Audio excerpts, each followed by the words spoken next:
Amitoge. Welcome to Epicest News. And now on to Aiden, our professional meteorologist. So here, now you can see a nice sunny climate, but using our professional weather simulation software, you can see what the climate is like right now. Okay, now you can see the environment. I'll walk around to give you a better idea of the environment. Oh no, what's that green thing? It's not an accurate simulation. Oh, well, I guess that's it for the weather. Goodbye. Thanks, Aiden, for the weather and excellent simulation. Now, our next segment is about the game that's completely sweeping the nation.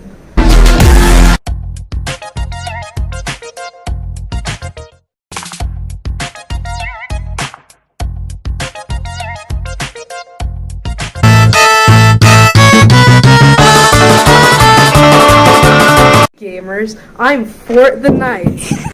Fortnite, a fun game where you're dropped on an island as an elite gamer with 100 other gamers left to battle it out with Nerf guns. A truly epic premise of an epic game. But how is this truly epic game impacting the local area? One of the most visible changes you can see is how many children are playing it in all their free time. A recent survey was conducted at the Tice Creek track around the time of 6th grade PE class. It was found out that most children can even play the game up to enough times to win 100 games. That's pretty epic. Another big change is how many children are starting to recreate the in-game dances known as emotes. In the world of children, these dances are a way to assert dominance. And well, that was pretty epic. Off to you, Amitoge.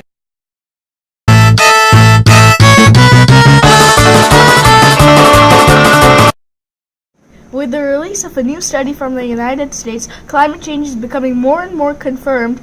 And now to Anyong for more information on this issue. Hello! Climate change is a big issue. It is practically universally agreed upon in the scientific community, except for a small minority of skeptics. It is becoming more and more clear that skeptics are only dodging the truth with the release of the study, which condenses and confirms all the facts. With this, climate change can also stop, Fortnite gameplay, because suddenly there won't be electricity, and, you can't stop playing Fortnite, okay? This is a crisis. It's becoming more and more clear. Why do you think skeptics are dodging the truth rather than accepting it? There are many reasons, but one reason that I think is that they want to keep playing Fortnite, and they don't want to think that climate change is going to stop their Fortnite gameplay, and they panic. So what they do is they decide to believe in a completely other theory, because they'd rather believe in a world where climate change isn't going to stop their Fortnite gameplay, and they don't have to do anything. Interesting. Why is 2 degrees Celsius known as the point of no return? It seems to be not that big of a number. So, 2 Celsius, it starts like an exponential, radical thing that melts permafrost and, permafrost does, evil gas things for, greenhouse, bad stuff, boo-how.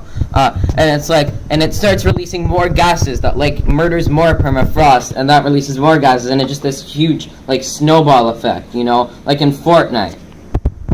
Okay, thank you, Anyong for this important information. I'm sure our viewers will be really happy. No problem. I've been practicing the Fortnite default dance, and I'm ready to try it here.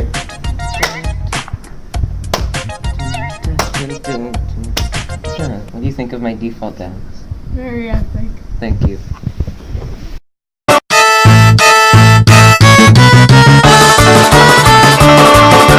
Three, two, one. Now to our epic esports professional for our epic game story about Fortnite and the Army. Hey guys, so in an attempt to recruit more soldiers, the United States Army has decided to create a Fortnite team. They believe that this will help them reach out to the youth and improve upon its recruitment goals, which were not met in the past years. This is not the first time that the military has used video games to appeal to potential recruits. One recent effort was seen when the Army designed and built its own first-person shooter called America's Army. They're hoping to play against college-level esports teams and excited a variety of games the team would be playing, including Call of Duty and Battlefield. Soldiers have expressed a strong desire to represent the Army in competitive gaming. This initiative will help make our soldiers more visible and relatable to today's Fortnite-obsessed youth. In an interview for an Army recruiting station in Citto, Louisiana, Staff Sergeant Ryan Mewks said the goal was to use esports in furthering the Army's brand and boosting recruitment. Thank you, An Yong Tong, for the excellent epic news story. No problem.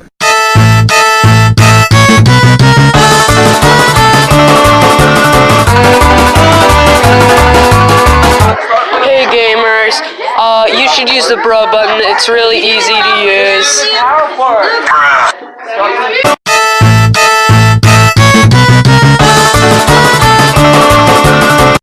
Now begins our segment of the modern phone industry. The modern phone industry is one of the most profitable industries in the whole entire world.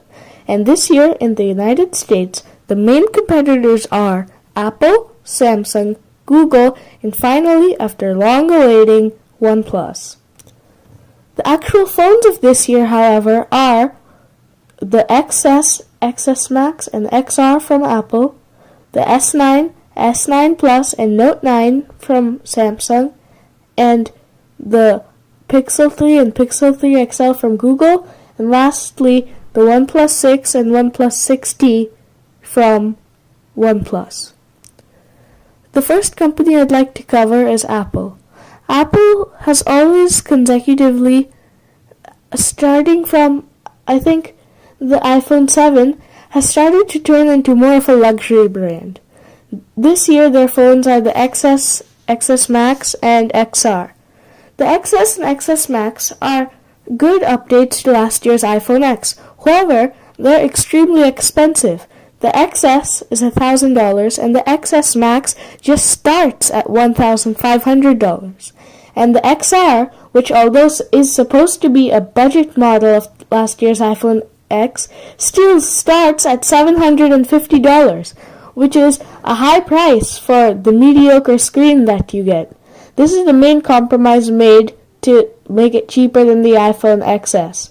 It's a LCD display. In today's modern phone industry of small companies like Xiaomi putting out the Poco phone, which starts at $250 with OLED screens, I don't see why Apple is too cheap to put an OLED screen in an $800 iPhone XR.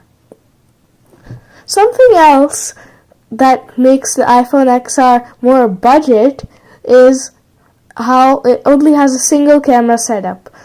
All phones except for the Pixel 3 have dual camera setups, including $250 Poco phone. And the Pixel 3 has it because Google's software can completely change photos, and the camera, although is extremely impressive, software has more to do with it. The XR still has a great camera, but it's slightly behind the competition. The next companies whose smartphones I'd like to cover is Samsung. Samsung has the S9, S9 Plus, and Note 9. People are incredibly infuriated by Samsung's S9 and S9 Plus. These phones, they say, are mediocre updates of last year's iPhone, of last year's S8, and they offer no value over the S8. The Note 9, however, is a revolutionary device.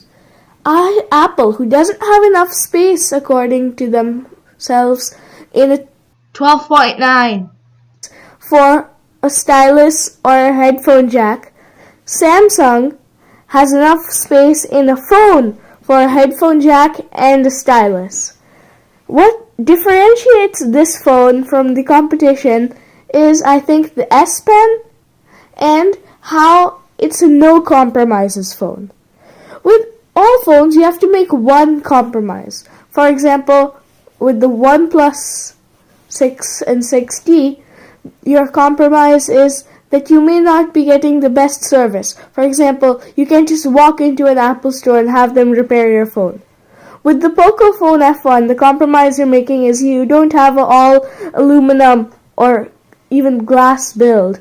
It's made out of plastic and other metals.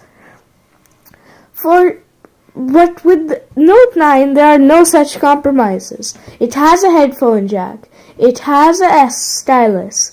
and it's a large display with a beautiful color-accurate AMOLED screen. The next company I'd like to cover is Google. Google has Pixel 3 and Pixel 3 XL. I think what Google's phones differentiate them the most from the competition is how they revolve around the Android operation system. Now, almost all phones other than iPhones have Android, but they're heavily bloated with bloatware, and Google's Pixel phones offer a stock experience. Something else which differentiates Google's Pixel phones from the competition is the camera. The camera is truly incredible.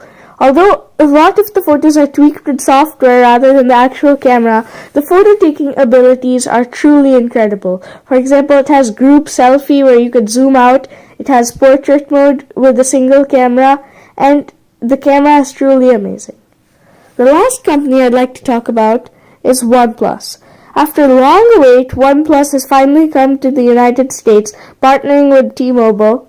And may I say, this entire newscast was recorded with the OnePlus 6T dual camera setup. But I think what differentiates OnePlus the most from all other manufacturers is the fact that they offer a extremely flagship comparable experience for a not so flagship price. For example, the OnePlus 6T starts at $549. This is $250 cheaper than the iPhone X and has a better display, a better camera, and is not limited to the constraints of iOS. This is truly incredible business model because they actually listen to the customers, unlike many other smartphone manufacturers. I think this is truly amazing, and many people share this opinion with me that they are incredibly glad that OnePlus has finally come to the United States.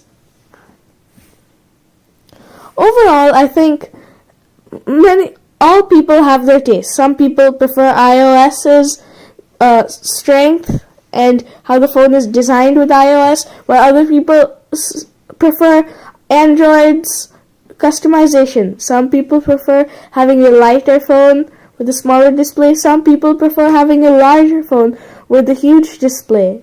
Some people are fine with paying over $1,000 for a smartphone. Some people are not fine. Overall, I think it depends on your preference, and it also depends on if they're here. For example, Xiaomi has Redmi phones, and they have the Mi Mix phones, which are just not available here, and it's extremely meticulous task to get them here, which is incredibly unfortunate. And I also think it's good that people have the choice, and that there isn't just one manufacturer and there isn't just a monopoly. And this is why I'm glad OnePlus has finally come to give Apple and Samsung a run for their money. Undertale Sans is many people's favorite game character of all time. Undertale Sans embodies everything that a character should be. He's heroic, comedic, has incredible abilities, and has a nostalgia connection to the players. After all, Undertale Sans is NES. With the announcement of Undertale and Smash Bros. Taking place at the same direct, many people thought to themselves, could this really be a coincidence? Highly unlikely. After all, a Splatoon 2 expansion and Inkling Boy/Girl were both announced, so there's no way it was purely coincidental. If you take a look at the facts, it becomes painfully obvious how Undertale Sans will not only be in the game, but will also be the Smash 5's flagship character. Undertale Sans is the perfect character for the game. Not only is he iconic, but he has enough moves and abilities to make for the deepest moveset in the game. Not only can he freeze time, he can teleport, attack with bones, and even poison his opponents. Not only that, but he can also use his trademark Gaster Blasters as smash attacks. For a smileless smash, he can stand there and do nothing, forcing players to reset their consoles. What a perfect win. Since Undertale Sans and Ness are the same person, it seems fitting that they should remove Ness as a separate character entirely. Instead, Undertale Sans will play like Zelda/Sheik, the players being able to switch between the two. However, Ness will be considerably weaker, forcing players to play as Undertale Sans, his strongest and most superior form. Furthermore, the story mode will revolve around Sans. How we don't know yet, but hopefully we will soon. However, this will lead Sakurai to put Undertale Sans on the front cover and have him at the focal point of all commercials and posters, so people know that this is Undertale Sans' true game. Thank you for tuning in to this edition of Epicest News.